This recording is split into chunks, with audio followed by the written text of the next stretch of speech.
નમસ્કાર મિત્રો, હું ગોપાલ ઇટાલિયા। આજે 30મી ઓક્ટોબર 2025 નો દિવસ। હજારો લોકોને એવું લાગે છે કે ઈવીએમ માં કોઈ છેડછાડ થાય છે અને એના કારણે ભાજપ જીતી જાય છે। હજારો લોકોને એવું લાગે છે, જો કે ઈવીએમ માં કોઈ છેડછાડ થતી નથી એ વાત સાચી છે, પરંતુ હજારો લોકો માનવા તૈયાર નથી। ઘણાને ભાજપને મત નથી આપવો છતાં પણ ડરના મારે ભાજપને મત આપે છે એવું વિચારીને કે હું આમ આદમી પાર્ટીને કે અન્ય વિપક્ષને મત આપીશ તો પાછો મારો મત ભાજપમાં જશે। દોસ્તો, જો તમને ઈવીએમ ને લઈને કોઈ શંકા હોય અથવા ભાજપ પાર્ટી જીતવી ન જોઈએ, કોઈ પણ સંજોગોમાં ક્રાંતિ આવવી જોઈએ, બદલાવ આવવો જોઈએ એવું તમે ઈચ્છતા હોવ તો આ વિડીયો તમે આખો જોજો શાંતિથી અને તમે બીજાને શેર કરજો। ગઈકાલે હું ચૂંટણી પંચની એક મીટિંગમાં ગયો હતો। હું અને ચૈતરભાઈ વસાવા બંને એ મીટિંગમાં હાજર હતા ગાંધીનગરમાં। ચૂંટણી અધિકારીઓ મોટા મોટા બેઠા હતા, ભાજપના માણસો, કોંગ્રેસના માણસો બધા બેઠા હતા। આ ચૂંટણી પંચની અત્યંત મહત્વની મીટિંગમાં એક સૌથી મહત્વના મુદ્દા ઉપર ચર્ચા થઈ। SIR એટલે સ્પેશિયલ ઇન્ટેન્સિવ રિવિઝન, એટલે કે ઘનિષ્ઠ સઘન સુધારણા, મતદાર યાદીની સઘન સુધારણા। મારા હાથમાં ભારતના ચૂંટણી પંચના કાગળો જે મને કાલે ચૂંટણી પંચે આપ્યા એ છે। દોસ્તો, ઈવીએમ માં છેડછાડ નથી થતી, મતદાર યાદીમાં છેડછાડ થાય છે। આખા દેશમાં ભાજપ અત્યારે જે ચૂંટણી જીતે છે એની મોડસ ઓપરેન્ડી એક જ છે કે મતદાર યાદીની અંદર ઘાલમેલ કરીને ભાજપ ચૂંટણી જીતે છે બોગસ મતદાનના આધારે। હવે જો ભાજપ પાર્ટી બોગસ મતદાન કરીને જ ચૂંટણી જીતવાની હોય તો અસલી મતદારોની કોઈ વેલ્યુ વધશે નહીં। તમે એમ સમજો કે કોઈ વિધાનસભામાં 1 લાખ મતદારો હોય, એ 1 લાખ મતદારોમાંથી 15 થી 20 હજાર મતદારો જે છે એ બોગસ છે। બોગસ એટલે મૃત્યુ પામેલા વ્યક્તિનું નામ મતદાર યાદીમાં હોય તો એ બોગસ મત થઈ ગયો। એ ગામમાં, ભાવનગર જિલ્લામાં 1 લાખ નામ હોય અને વ્યક્તિ અમેરિકા રહેતો હોય કે પંજાબ રહેતો હોય કે અમદાવાદ રહેતો હોય તો પણ એનું નામ બોગસ મતદાર યાદીમાં ગણી શકાય। એક માણસનું નામ ગામડામાં પણ હોય, શહેરમાં પણ હોય તો પણ એ બોગસ મતદાર ગણી શકાય। તો 1 લાખ મતદારોની જ્યારે મતદાર યાદી બની હોય એમાં એવરેજ 15 થી 20 થી 30 હજાર મતદારો બોગસ મતદારો હોય, એનું નામ મતદાર યાદીમાં હોય પણ એવો માણસ ત્યાં હાજર ન હોય। એટલે દર 1 લાખે દાખલા તરીકે 80,000 મતદારો ઓરિજિનલ સાચા મતદારો હોય, તેમાંથી 80 ના 60%, કેમ કે આપણે ત્યાં એવરેજ 60% મતદાન થાય છે, એટલે કે 80,000 માંથી પણ 10, 15, 20 હજાર લોકો ખરેખર ત્યાંના મતદાર હશે, ત્યાં રહેતા હશે પણ ચૂંટણીના દિવસે બહારગામ ગયા હશે અથવા મત દેવા નહીં જાય અથવા એને રસ નહીં હોય અથવા કોઈ બીમાર હશે અથવા અલગ અલગ કારણોસર ખરેખર ઓરિજિનલ 20,000 વોટરો વોટ દેવા ન જાય, એમ આપણે ગણીને ચાલીએ। એટલે વધ્યા 60,000 મતદારો 1 લાખમાંથી।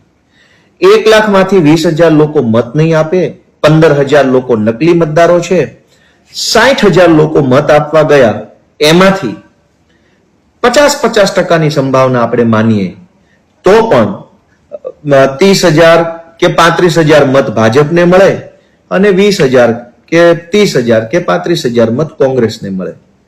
બંને પાર્ટીને 50% મત મળે પછી જીતવા માટે પેલા 15,000 નકલી મતદારોનો સહારો લેવામાં આવે। કેવી રીતે? કે મતદાર યાદીમાં મરેલા માણસનું નામ હોય, એના નામના બટન ભાજપનો માણસ દબાવી દે। બૂથની અંદર પ્રિસાઇડિંગ અધિકારીઓ હોય કે વિવિધ પાર્ટીના બૂથ એજન્ટો હોય, એને ડરાવીને, ધમકાવીને, લોભ લાલચ આપીને કે કોઈ પણ રીતે આ માણસો આવું કામ કરતા હોય છે। એટલે કે દરેક બૂથ ઉપર 20, 30, 40, 50 મત પણ બોગસ નાખવામાં આવે તો સરવાળે 15-20 હજાર મત બોગસ મત પડી જાય અને 20,000 મત ભાજપ પ્લસ થઈ જાય। તો ઈવીએમ માં કોઈ ઘાલમેલ નથી, ઘાલમેલ મતદાર યાદીમાં છે। જો મતદાર યાદીમાંથી બોગસ મતદારોને હટાવી દેવામાં આવે, ડુપ્લિકેટ મતદારોને હટાવી દેવામાં આવે, મરી ગયેલા મતદારોને હટાવી દેવામાં આવે, ગેરહાજર મતદારોને હટાવી દેવામાં આવે તો આવનારી 2027 ની ચૂંટણીમાં ભાજપને હારતા કોઈ નહીં રોકી શકે, કેમ કે ખેલ ઈવીએમ નો નથી, ખેલ મતદાર યાદીનો છે। હવે ગઈકાલે જે મીટિંગ થઈ એમાં ચૂંટણી પંચ દ્વારા SIR એટલે કે સ્પેશિયલ ઇન્ટેન્સિવ રિવિઝન, ખાસ સઘન સુધારણા બનાવવાનો કાર્યક્રમ જાહેર કર્યો। આ કાર્યક્રમમાં ગઈકાલે અમે ઘણી ચર્ચા વિશાળ કરી. ચૂંટણી પંચ પાસે કેટલીક વાતોના જવાબ નથી. સૌથી પહેલા તો ચૂંટણી પંચે અમને જે માહિતી આપી એ માહિતી એવી આપી કે આવું એક ગણતરી ફોર્મ, જેને અંગ્રેજીમાં રિમ્યુનરેશન ફોર્મ કહેવામાં આવશે, આવું એક ફોર્મ હશે આ પ્રકારનું. આ ફોર્મ પહેલેથી છાપેલું ફોર્મ હશે. આ ફોર્મ જે વ્યક્તિના નામનું હશે એનો ફોટો હશે, એનું નામ હશે, મતદાર યાદીમાં એનો ઓળખ ક્રમાંક એટલે ચૂંટણી કાર્ડનો નંબર હશે, એના ગામનું નામ, મતદાર યાદીનો ક્રમ, ભાગ, જ્યાં એનું મતદાનમાં નામ હશે એ બધી જ વિગત અહીંયા લખેલી હશે પહેલેથી. મતદાર યાદીમાં હાલમાં એનો જે ફોટો છે એ ફોટો પણ અહીંયા હશે. બાકી બધી વિગત એને ભરવાની છે. હવે શું થવાનું છે? આખા ગુજરાતના BLO, બૂથ લેવલ ઓફિસર, એટલે કે સરકારી શિક્ષકો જે છે એ એક ઘરે જશે અને એક વ્યક્તિનું આવું ફોર્મ એને આપશે, દરેક વ્યક્તિને આપશે. આ સરકારી વાત જે એમણે મને કીધી એ હું તમને કહું છું. પછી આપણે જનતાએ શું ધ્યાનમાં લેવાનું છે એ હું પાછળથી કહીશ. એમ સમજી લો કે ગુજરાતમાં 5 કરોડ અને 18-20 લાખ મતદારો છે એવું કાલે અમને જણાવવામાં આવ્યું. એટલે કે ગુજરાતનું ચૂંટણી પંચ 5 કરોડ અને 18-20 લાખ જે કઈ આંકડો છે એમના સુધી જશે. એક માણસને આવું ફોર્મ આપશે. દરેક માણસે આ ફોર્મ ભરીને પાછું BLO ને આપવાનું છે. આ ફોર્મ પાછું ભરીને આપો ત્યારે એમાં શું લખવાનું છે કે જે વ્યક્તિ મતદાર ફોર્મ ભરે છે એની જન્મ તારીખ, આધાર કાર્ડ નંબર, મોબાઈલ નંબર, પિતાનું નામ, પિતાના ચૂંટણી કાર્ડની વિગત અને પછી છેલ્લા SIR ની મતદાર યાદીમાં મતદાનની વિગતો.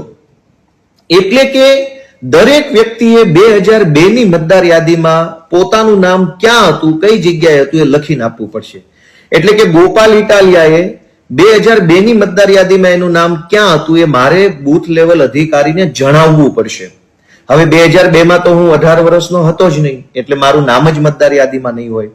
તો મારે મારા પિતા અથવા માતાનું મતદાર યાદીમાં 2002 માં ક્યાં નામ હતું એ જણાવવું પડશે. પિતા અથવા માતાનું નામ ન હોય તો દાદા અથવા દાદીનું નામ ક્યાં હતું એ જણાવવું પડશે. એટલે કે ગુજરાતના દરેક મતદારે 2002 ની મતદાર યાદીમાં પોતાનું નામ કયા ગામમાં, કયા સિટીમાં, કઈ સોસાયટીના કયા ક્રમ નંબર ઉપર હતું એ ફરજિયાત જણાવવું પડશે. જે લોકો 2002 ની મતદાર યાદીમાં પોતાનું નામ અથવા પિતાનું અથવા માતાનું અથવા દાદાનું અથવા દાદીનું નામ નહીં જણાવી શકે એનું નામ મતદાર યાદીમાંથી હટાવી દેવામાં આવશે, આવું કહેવામાં આવી રહ્યું છે. વાસ્તવિકતા એ સાચી નથી. કેમ કે ભાજપ પાર્ટી આખું કરી રહી છે તો વોટ ચોરીનું આયોજન હોય એવું મારું માનવું છે. પણ જનતા જાગૃત થાય, આપણે બધા જાગૃત થઈએ, એક યુવાન જો જાગૃત થઈ જાય તો આપણે વોટ ચોરીને અટકાવી શકીશું. આપણે બધાએ વોટ રક્ષક, મત રક્ષક બનવાનું છે, મત પ્રહરી બનવાનું છે.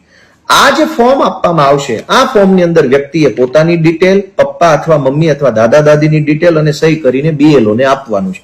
BLO એની ડેટા એન્ટ્રી કરશે અને ડેટા એન્ટ્રી કરશે એટલે આપણું નામ નવી મતદાર યાદી એટલે કે SIR ની યાદીમાં આવી જશે. હવે અમારા જે પ્રશ્નો છે એ પ્રશ્નો કાલે હું અને ચૈતરભાઈ બંને ત્યાં ચૂંટણી અધિકારી સામે બેઠા હતા. ચૈતરભાઈ અને મેં કેટલાક મહત્વના પ્રશ્ન ઉઠાવ્યા. કોંગ્રેસ તરફથી કોઈ પ્રશ્ન પૂછવામાં નથી આવ્યો. ભાજપ પાર્ટી તો પ્રશ્ન પૂછવાની જ નથી. અન્ય 1-2 પાર્ટીઓ હતી પણ એમણે કઈ ખાસ પ્રશ્ન પૂછ્યા નથી. પ્રશ્ન માત્ર ચૈતરભાઈ અને મેં પૂછ્યા છે. ચૈતરભાઈનો સૌથી પહેલો પ્રશ્ન એ હતો ચૂંટણી પંચ સમક્ષ કે ચૈતરભાઈનો મત વિસ્તાર છે એ બોર્ડર એરિયા છે. મહારાષ્ટ્રની બોર્ડર, રાજસ્થાનની અને મધ્યપ્રદેશની બોર્ડર છે. એમનું એવું કહેવાનું હતું કે ભાઈ અમારા બોર્ડરના વિસ્તારોમાં બોર્ડરની પેલી બાજુ લગ્ન થતા હોય છે કેમ કે બોર્ડરની બંને સાઈડ 15-20 કિલોમીટર કે 50 કિલોમીટર સુધી દીકરીઓની લેતી દેતી થતી હોય છે. એટલે કે ગુજરાતની દીકરીઓ છે એના લગ્ન મહારાષ્ટ્ર, રાજસ્થાન કે મધ્યપ્રદેશમાં થયા છે અથવા ત્રણેય રાજ્યોની દીકરીઓના લગ્ન આપણા રાજ્યમાં થયા છે. આવા વ્યક્તિઓનું SIR કેવી રીતે કરવામાં આવશે? આ વ્યક્તિઓનું તો નામ મતદાર યાદીમાંથી નીકળી જ જશે. ગુજરાતમાં જે દીકરી પરણીને આવી છે, ગુજરાતમાં કોઈના ઘરે પત્ની બનીને આવ્યા છે, એ દીકરીઓનું SIR માં નામ લાવવું ઘણું મુશ્કેલ પડી જવાનું છે. કારણ કે એમનું બીજા રાજ્યમાં મમ્મી, પપ્પા, માતા, ભાઈ, બેન જે હોય તે ગુજરાતમાં તો છે નહીં. અને આ પ્રશ્નનો ચૂંટણી અધિકારી પાસે કોઈ જવાબ નથી કે આવી રીતે ક્રોસ બોર્ડર લગ્ન જે થયા છે એક રાજ્યમાં બીજા રાજ્યમાં, એને તમે કેવી રીતે સરળતાથી મતદાર યાદીમાં સમાવશો? તો આટલા મોટા ચૂંટણી પંચ પાસે કોઈ જવાબ નથી. બીજો પ્રશ્ન ચૈતરભાઈ વસાવાએ પૂછ્યો કે આદિવાસી વિસ્તારોમાંથી મોટા ભાગના જિલ્લાઓ અને ગામડાના લોકો દિવાળી પછી એટલે કે હવે પછી મજૂરી કરવા માટે અમદાવાદ કે સૌરાષ્ટ્ર કે રાજકોટ કે અન્ય રાજ્યમાં કે અન્ય શહેરોમાં જતા રહેશે. 4-5 મહિના સુધી તેઓ પાછા નહીં આવે. કદાચ ઉનાળામાં પાછા આવશે, શિયાળો આખો તેઓ મજૂરી કરવા બહાર જતા રહેશે.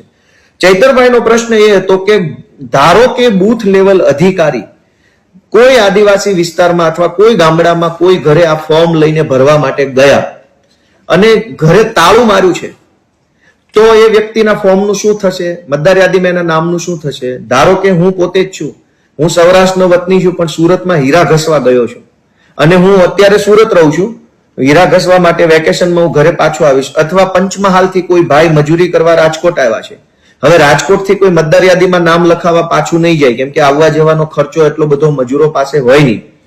તો ચૂંટણી પંચ પાસે આનો કોઈ જવાબ જ નથી કે હજારો લોકો મજૂરી માટે બીજી જગ્યાએ 2-2, 4-4, 6-6, 8-8 મહિના જતા રહે છે. હવે 4 નવેમ્બર થી 4 ડિસેમ્બર 1 મહિના સુધી આ SIR ની પ્રક્રિયા ગુજરાતમાં ચાલશે. આ 1 મહિના દરમિયાન જે લોકો પોતાના સરનામા ઉપર હાજર નહીં હોય, મજૂરી કરવા બહાર ગામ ગયા હશે, એનું શું? એનું નામ કેવી રીતે, એનું આ રિમ્યુનરેશન ફોર્મ એટલે કે ગણતરી પત્રક કેવી રીતે ભરાશે? ચૂંટણી પંચ પાસે કોઈ જવાબ જ નથી એનો કે કેવી રીતે આ કરશો મજૂરોનું.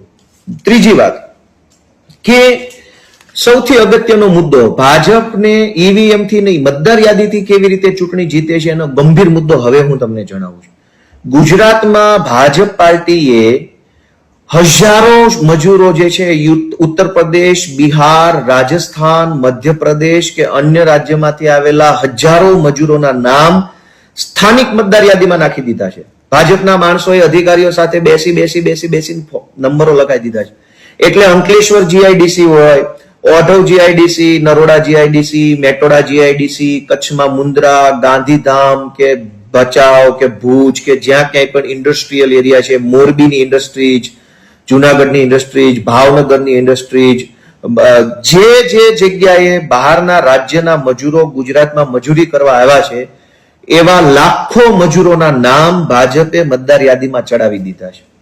ચૂંટણી ટાણે એનો કેવી રીતે ઉપયોગ કરવામાં આવે છે? ધારો કે 20,000 મજૂરોના નામ મતદાર યાદીમાં નાખ્યા. ધારો કે ચૂંટણી વિધાનસભા અથવા લોકસભાની આવે તો ભાજપ એ મજૂરોના નામનો 2 રીતે બોગસ મતદાનમાં ઉપયોગ કરે છે. એક કે મતદાનના દિવસે જે મજૂરો ગુજરાતમાં પોતાની ફેક્ટરી પર હાજર હોય એ ફેક્ટરીના માલિકને ઉપરથી ફોન કરી દેવામાં આવે કે તમારા ફેક્ટરીમાંથી 870 મજૂરો મતદાર યાદીમાં નામ છે, એ બધાને કહેજો કે મત આપી આવે. જે મજૂરો હાજર ન હોય એના નામનું બટન ભાજપનો માણસ દબાવી દે, કેમ કે કોઈ પૂછવાનું તો છે નહીં. ધારો કે રામસિંહ કરીને કોઈ ઉત્તર પ્રદેશના વ્યક્તિનું નામ હોય, રામસિંહના નામનું બટન ભાજપ વાળો દબાવી દે તો કોઈ પૂછવાનું તો છે નહીં કે રામસિંહનું તે શું કામ દબાવ્યું. ધારો કે ગોપાલ ઇટાલિયાના નામનું બટન ભાજપ વાળો દબાવે તો ગોપાલના પપ્પા, મમ્મી, કુટુંબ, પરિવાર, પાર્ટીના લોકો વિરોધ કરે.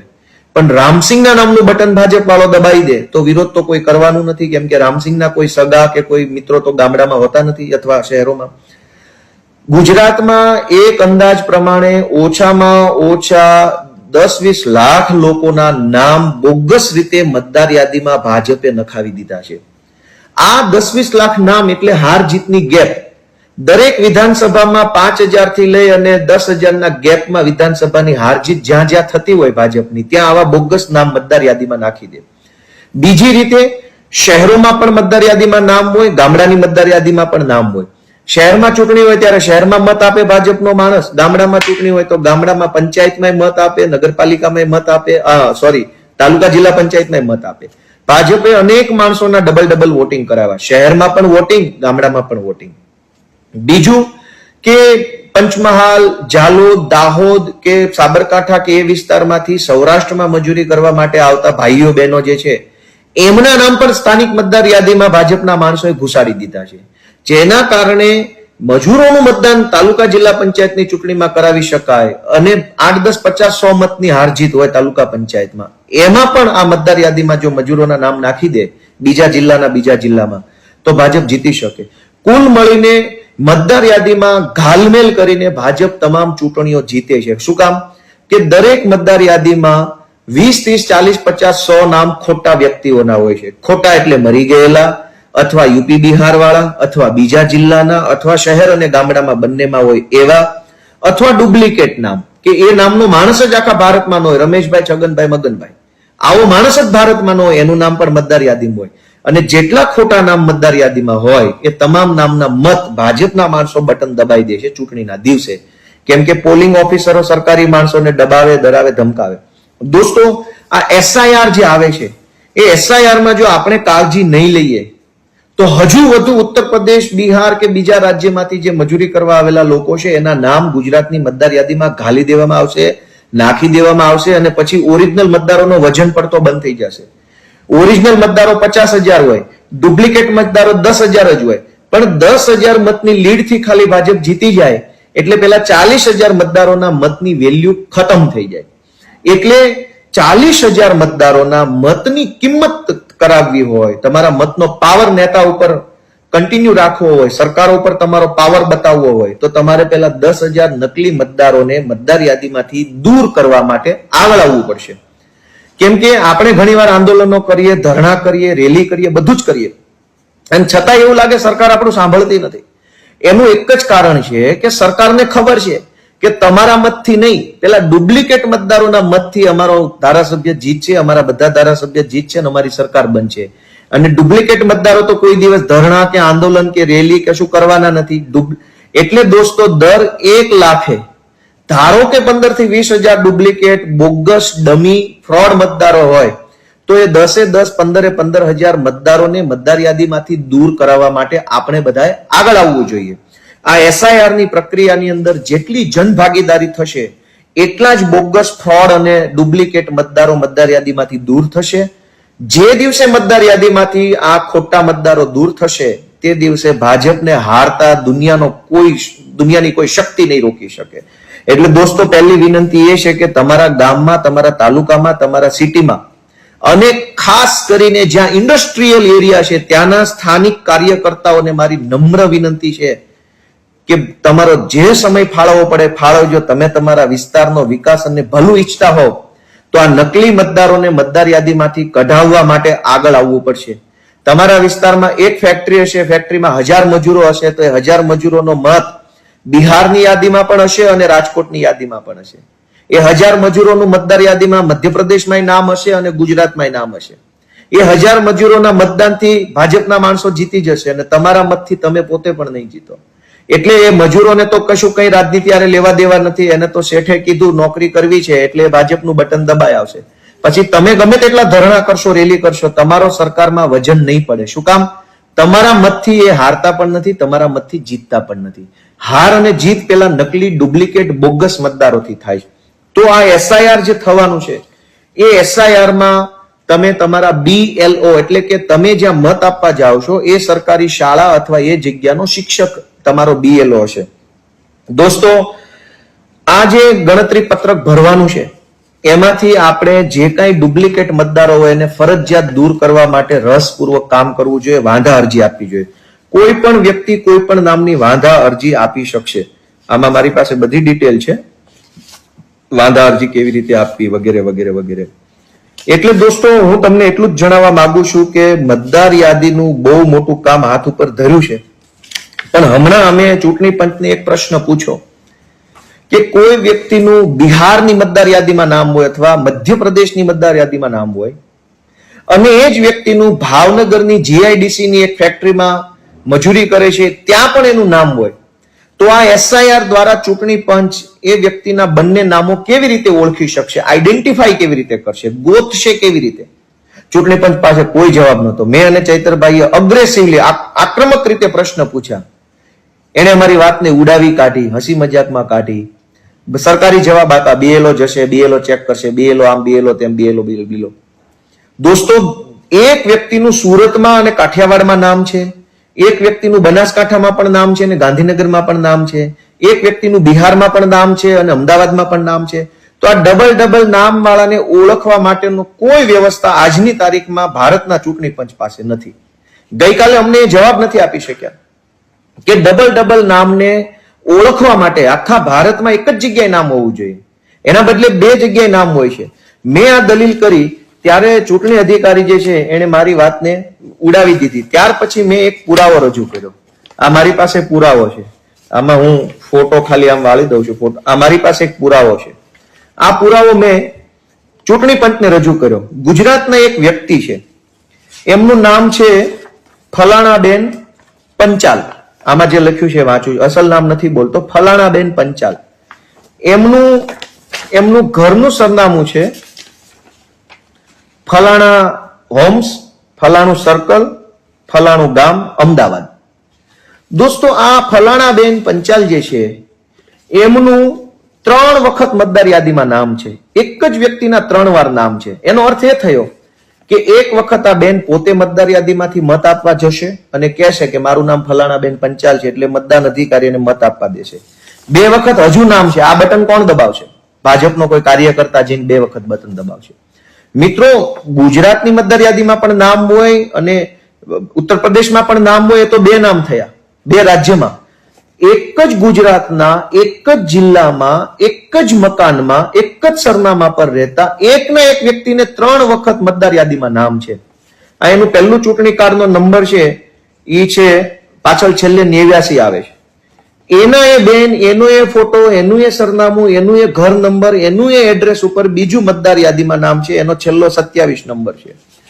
એના એ બેન, એનું એ ઘર, એનું એ એડ્રેસ, એનું એ નામ, એની એ ઉંમર, એનો એ ફોટો, ત્રીજી વખત 37 નંબર. છેલ્લા 2 આંકડા જ બોલું છું. એટલે 89, 27 અને 37. એક વ્યક્તિના 3 વખત મતદાર યાદીમાં નામ છે. 3 નામ એટલે કે 3 મત. એક વખત બેન પોતે આપશે ને 2 વખત ભાજપ વાળો જઈને બટન દબાઈ આવશે. એટલે 3 મતમાંથી 1 મત સાચો અને 2 મત બોગસ.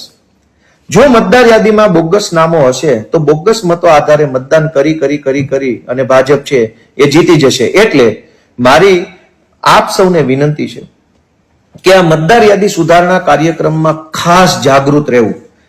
3 પ્રકારની તમારી આસપાસની બાબતો પર ધ્યાન રાખો. એક, કે જે વ્યક્તિઓ ગુજરી ગયા હોય એનું નામ ફરજિયાત મતદાર યાદીમાંથી ડિલીટ થાય, એના માટે તમારે પ્રયત્ન કરવો પડશે. તમે પ્રયત્ન નહીં કરો તો તમારા વિસ્તારમાં નકલી મતથી, બોગસ મતથી, ચોરી કરેલા મતથી ભાજપનો માણસ જીતશે, ભ્રષ્ટાચાર કરશે અને તમે પછી કાયમ આંદોલન, ધરણા, રેલીઓ જ કરતા રહી જશો.